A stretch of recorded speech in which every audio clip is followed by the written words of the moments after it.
Research कहती है कि अगर तुम्हें भी यूपी बोर्ड के टॉपर यश प्रताप सिंह की तरह 97.83% या फिर इससे ज़्यादा अंक लेकर के आने हैं तो रोजाना तुम्हें 17 घंटे से ज़्यादा पागलों की तरह पढ़ना पड़ेगा और यही समय है तुम्हारे कम बैक करने का। लेकिन आखिर ये चीज़ें पॉसिबल कैसे होंगी?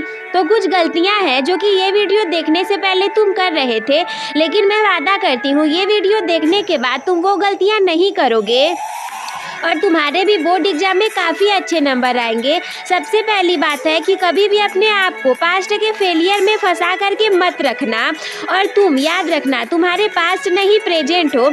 अगर तुम्हें ऐसा लगता है कि पास्ट में तो मेरे नंबर अच्छे नहीं आए थे, 9th क्लास में अच्छे नंबर नहीं थे, 11th में अच्छे नंबर नहीं थे, अब मैं अपने कक्षा 10 में या फिर कक्षा 12 में अच्छे नंबर कैसे लेकर के आ सकता हूँ? और इसके पीछे जो टेस्ट हो रहे थे दिसंबर तक सारे टेस्ट में मेरे अच्छे नंबर नहीं आए थे, लेकिन अब मेरे बोर्ड एग्जाम में कैसे अच्छे नंबर आएंगे? मेरे तो घर पे भी अच्छे लोग नहीं हैं, संसाधन भी नहीं है, मैंने पिछली क्लासेस में अच्छे से पढ़ा हुआ नहीं है। तो ध्यान रखो, कभी भी खुद को पास्ट के फेलियर में मत फंसा करके रखो। अरे तुम विजेता हो, तुम चीज़ों को जीतते हो, विजेता हो। याद रखो, भले ही अब तक पढ़ाई ना की हो, लेकिन 1 से 2 महीने में कुछ ऐसे महत्वपूर्ण पॉइंट और चीज़ें होती हैं जिन्हें कि पढ़ करके तुम अपने एग्जाम में 90 से 95% अंक तो बिल्कुल ऐसे ही ला सकते हो।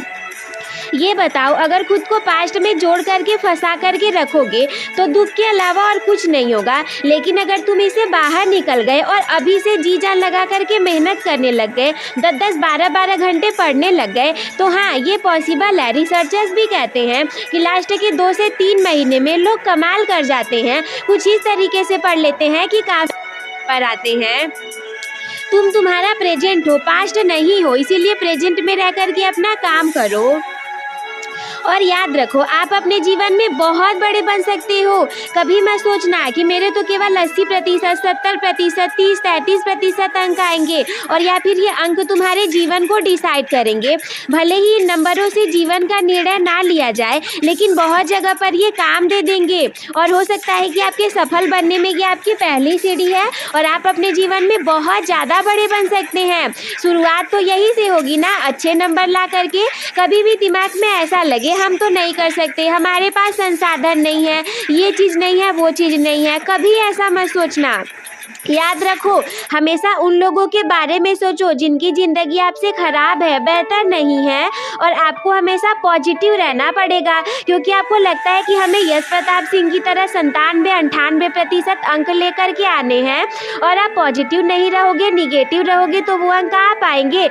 कभी नहीं आ पाएंगे। हमेशा आपको पॉजिटिव रहना पड़ेगा। मान लो कल की क्लास किसी वजह से छूट गई, लेकिन आज नहीं छोड़ूंगा, आज तो मैं ज़रूर से पढ़ लूँगा। भले ही कल मेरे टेस्ट में 20 में से 15 नंबर आए थे, लेकिन आज मैं 18 नंबर ज़रूर लेकर के आऊँगा। हमेशा आपको पॉजिटिव रहना पड़ेगा। और हाँ, याद रखिए, कभी भी खुद को दूसरों से कंपेयर नहीं करना है। Don't compare yourself. कभी भी खुद को दूसरों से कंपेयर नहीं करना, क्योंकि 2 बातें हो सकती हैं। पहला कि आपके पास हज़ारों लोगों से ज़्यादा बेहतर ज़िंदगी है, या फिर दूसरा कि हज़ारों लोगों की ज़िंदगी आपसे बहुत ज़्यादा ख़राब है। आप हमेशा उन लोगों को देखते हो जिनकी ज़िंदगी आपसे बेहतर है। कभी उन लोगों की भी तो देखो जिनसे आपकी बेहतर है, यानी कि जो लोग आपसे नीचे हैं, जिनकी ज़िंदगी अच्छी नहीं है। ध्यान देते हो ना कि कैसे रिक्शा चलाने वाले का लड़का टॉपर बन गया, फूल बेचने वाले की लड़की टॉपर बन गई। इन सारे चीज़ों को देखते हो ना। किसी के पापा चाय की दुकान लगाते थे, माँ घर में काम करती थी, फिर भी वो टॉपर बन गई। तो क्यों नहीं, आपके पास तो फिर भी मोबाइल फ़ोन है, इसमें तो इतने सारे कंटेंट भरे पड़े हैं कि बिल्कुल फ्री में यूट्यूब से पढ़ करके आप बहुत अच्छे नंबर ला सकते हो। और एक बात हमेशा याद रखना, मंजिल उन्हीं को मिलती है जिनके सपनों में जान होती है। हाँ, मंजिल तो उन्हीं को मिलती है जिनके सपनों में जान होती है, और सिर्फ पंखों से कुछ नहीं होता, हौसलों से उड़ान होती है।